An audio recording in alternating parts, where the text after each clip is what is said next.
cross mint. Thank you to Alejandro Acuna Rodriguez for the comment. We'd done some work with him before, so we knew who we were. It wasn't just like a random guy we found. Of course we sent him a copy. That's what we did. We mailed copies to people to ask them to take a look at it. Right. That's also a good idea, right? Send it to some industry experts and get feedback from industry experts before you go out. Yeah.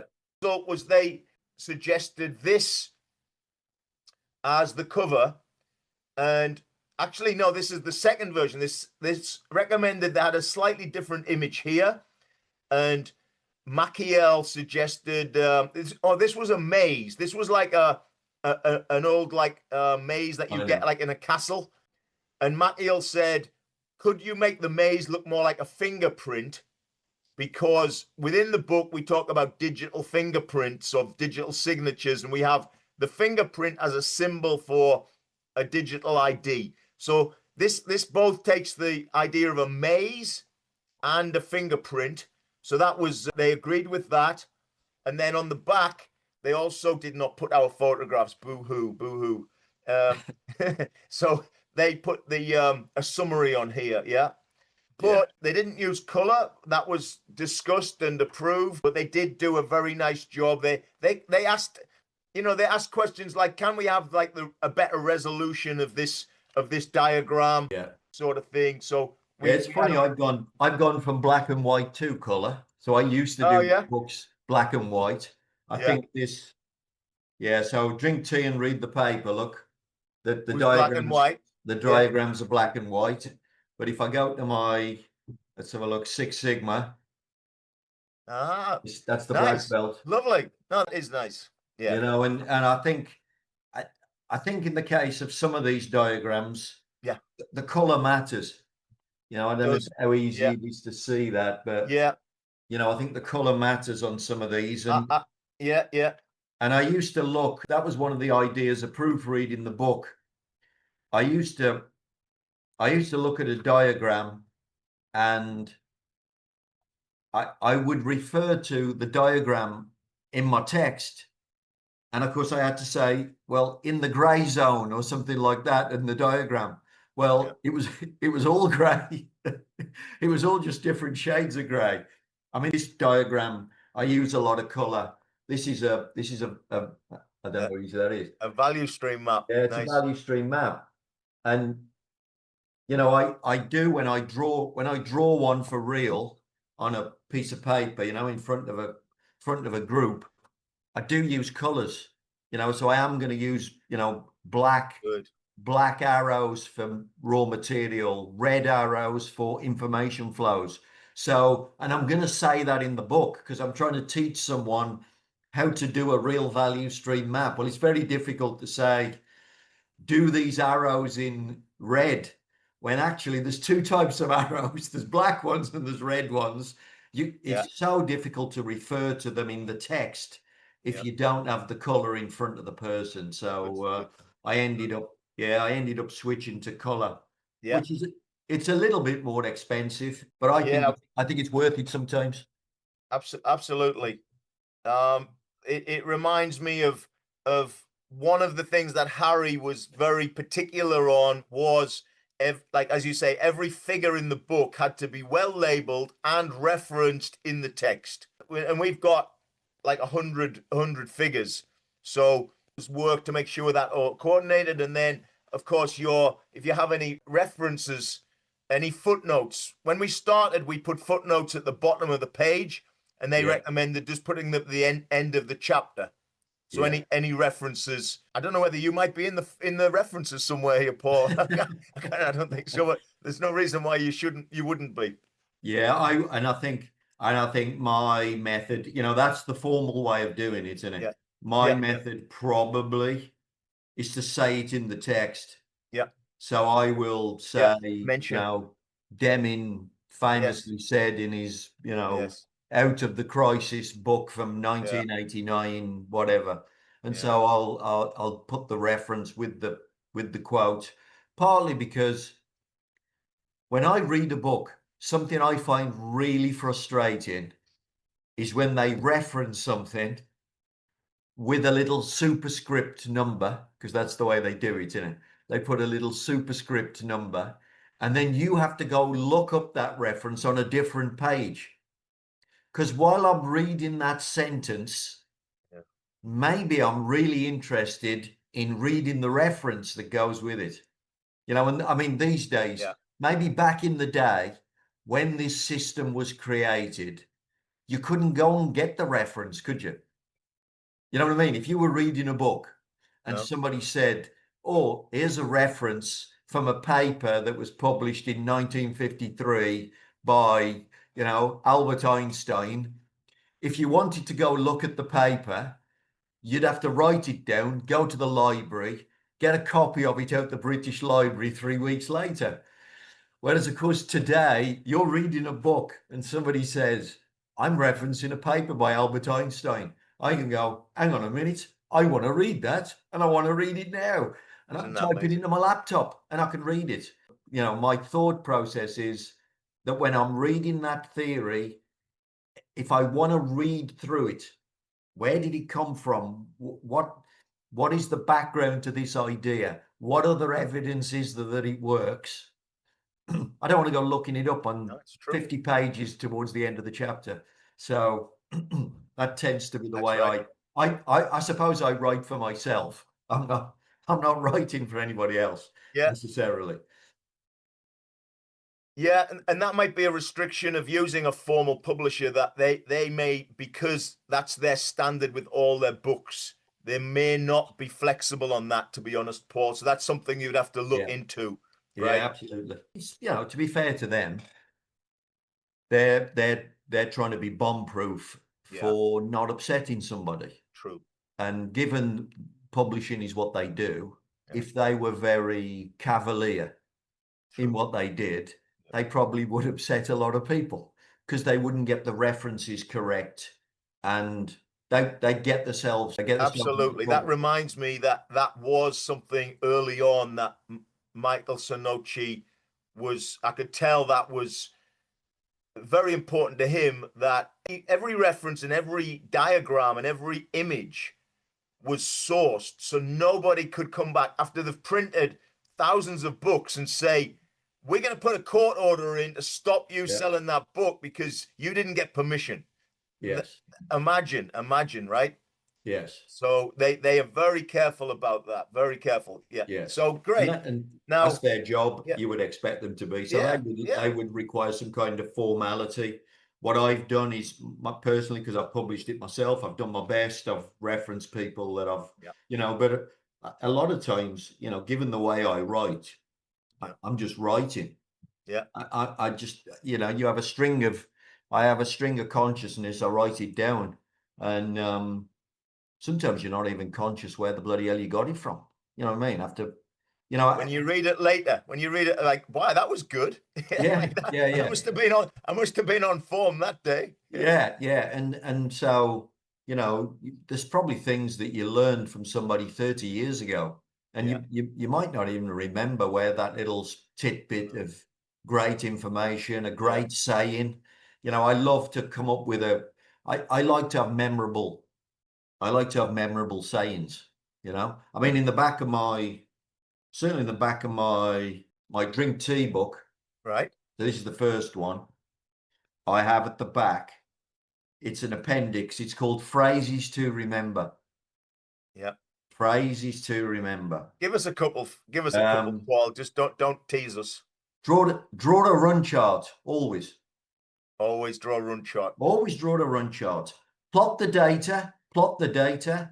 Plot the data. That's another one. What else have we got? If you use ISO 9000 just to put a certificate on the wall, that's a waste. Yeah, Complete waste absolutely. of time. And a complete waste of money. Yeah, Yeah. yeah. Oh, Yeah. brilliant. So DOE, it's the fastest way to find out. That's good. That's a good Paul Allen one. Yeah, I know that one. Yeah, brilliant. And I say them in my class. So one You of the do? things I do, Yeah, I say them to my clients, and I try and, repeat them. They're with me for 9 days when they do Greenbelt. And I like to keep repeating things over and over. so that they have in their head basic process principles that then informs what they're going to do next. So if they understand what's wrong with the process, what the physics of the problem is, once they understand the physics, the problem solving is easy.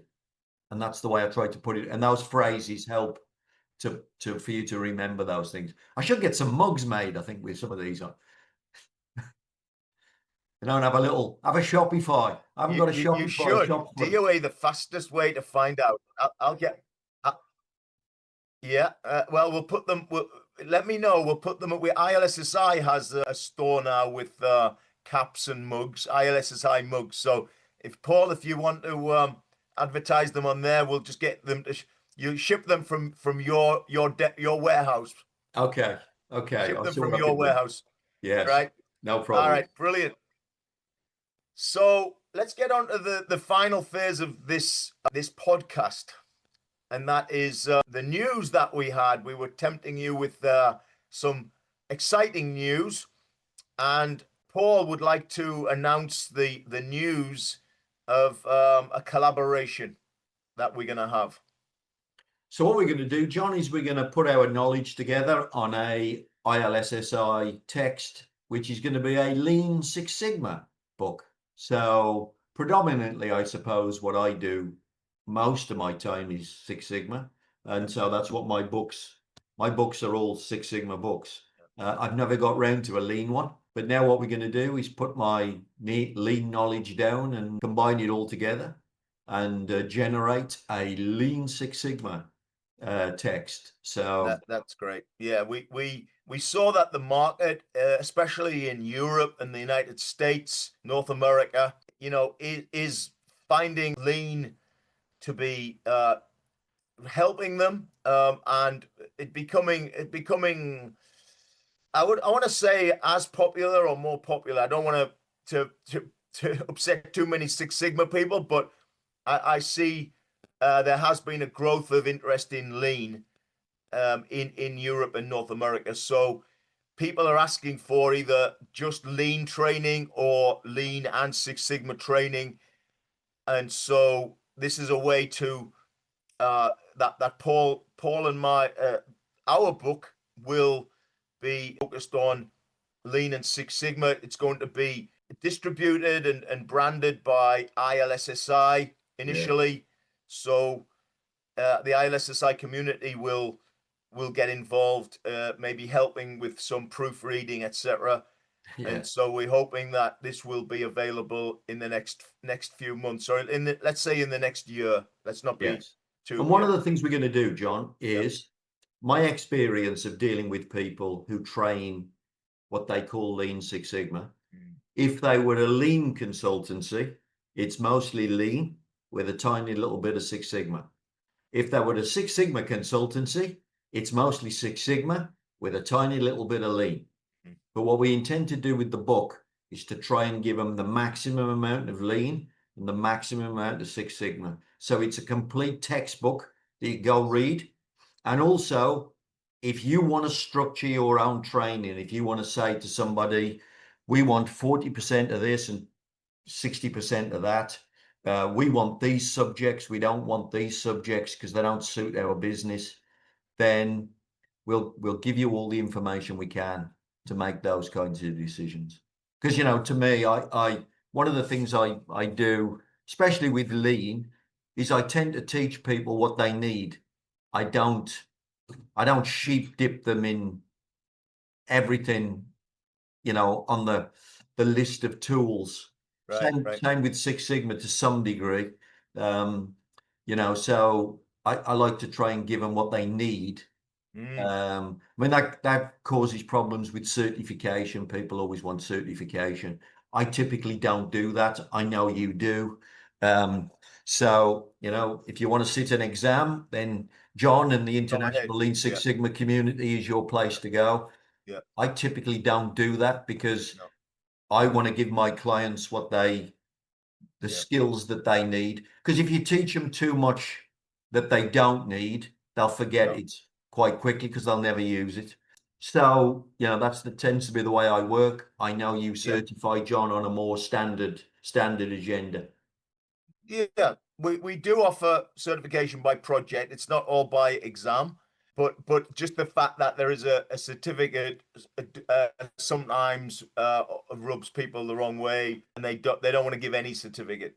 But you can go through the process of getting project reports from your students. In fact, you've heard of Fentimans that do the tonic for gin and tonic Oh and yeah, yeah, little Fentimans, yeah, yeah, quite well. So they are based in Hexham in Northumberland. Don't know whether you knew that, but they've got their head office in Hexham, and they did a yellow belt training for them. They wanted green belt training, and I said, this is not the right environment where you want their their employees to be stressing about taking an exam at the end of the week. yeah, And they've got plenty of project opportunities. So why not have the criteria for obtaining the green belt is that you complete a project after the training, and we will review yeah, that and give and that's what we offer. We offer to all accredited partners, all partners like yourself. Yeah.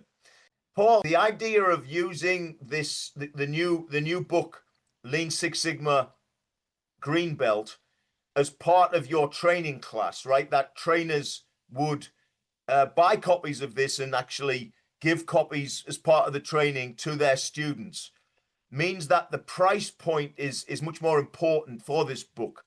And that would to me say don't use a mainstream publisher for it, because they then want to set the price, and yeah, it becomes far more expensive. So this book is actually in paperback £35, and the hardback is over £100. It's very high, and that's yeah, set by the publisher. Well, if you're doing a training class, you're never going to want to buy that and build it into your price. So you have to have more like the prices that for Lulu, like the yeah, spiral bound copies that you made. yeah, And that would be a consideration. What price point do you want to have on your final book? Because you can't just now go and publish it yourself as well. You have to only use your mainstream publisher, and you have to yes. pay that price. We got 10 free books, but we even the authors would have to buy it off the publisher.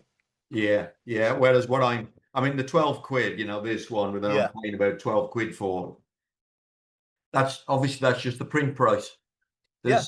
There's no, obviously I don't get any profit out of that because No, I'm buying no. it for myself. I'm just, Yeah, I'm just paying the print price exactly. effectively. And so I'm obviously this is given away on the course. It's part of the Yeah, course. Um, so yeah, I mean, and of course, if I wanted to give away copies of that with the course, yeah. You as a could do that. text to go with it, if I bought that, I don't know what might it be? Might be 17 quid, something like that, maybe. It it Um, it could be no. It could be more. print. It could be more than that. In Print. initially. Yeah. So print only. So All right. Right. a print only price. If I was giving it away as part of the course, I'd be paying print only. Whereas, as you say, in the market, it's 30, it's probably similar sort of price, John, Right. in 30 quid or whatever. So yeah, you do get the choice, when you print for yourself, you get the choice as to what you're using it for. Yeah. You can do things Yeah. with it. Yeah. Yeah. You Yeah. can use it and do whatever you want and not have to worry. Yeah. And certainly if it's not your main thing, Right. you know what I mean? If No. Yeah. Yeah. for me, the books it's just it's just a little sideline. I make Mm. a little bit of money, like I make Yeah. a Yeah. little bit of money out of YouTube. Sure. It's a Sure. small sideline, generates a little bit of income, but I'm never going to be a multimillionaire and I'm not going to be J.K. Rowling, that's for sure. Um, and so I'm not thinking about it. I want to just get on with my business and not worry. So the information's in there. It's my information. It's my book. I do what I want with it. And so I don't have to give anybody else any consideration. And probably that's what I do value that, I think. Yeah. Fantastic. Well, thank you, Paul. I think we covered most of what we wanted to get through, and good luck with with your current books, and I look forward to working with you for completing Lean Six Sigma Green Belt book. And if people want to know more about us or learn more from what we have online, where would they look for you, Paul? My website is allenp.co.uk. So Allen, Allen, P, just my initial, Paul at the end, allenp.co.uk. They'll find the website, and then they can contact me via email if they want to. So that would be the easy way to get hold of me. But of course, you can see me on my YouTube channel. So, and your if they YouTube channel is Complexity Made Simple. Is that's what they would search for? I think if you put Paul Allen in and you put Yeah. Complexity Made Simple, they should get at least one video with Paul me. Allen space Six Sigma, Paul Allen space SPC. If they just put Paul Allen in by itself, they might get somebody else. The Microsoft. They'll get the Microsoft. They'll get the Microsoft owner. So Bill Gates' business partner. If you just put Paul Allen in, so. And he's got a little bit more money than us. Just a little bit, yeah. So yeah. So if you put something Six Sigma related next to my name, I'll pop up on a video probably. All right, thank you. Yeah, we'll be speaking to you soon, Paul. Thanks again for this time with you. It's been a pleasure. No problem. All the best. Right, bye-bye.